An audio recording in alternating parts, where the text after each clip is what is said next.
When ordering a suspension kit for your trailer, there are going to be a few different components that you will need to identify. And the only way to identify these is to take the raw measurements of them. One of the first things you'll need to identify is the type of equalizer your trailer's suspension setup has.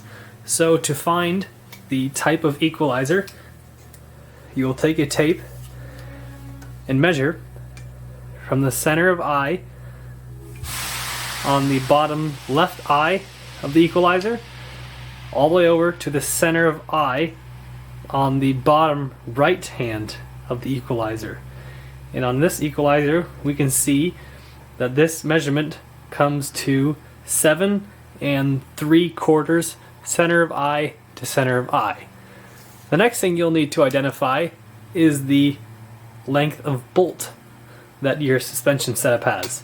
So to find that, you will just find the overall length of the bolt from very bottom of the threads to the top of the head of the bolt. And on this we can see that it is 3 1/4 inches long. Finally, one of the last things you'll need to identify is the style of shackle your suspension kit has.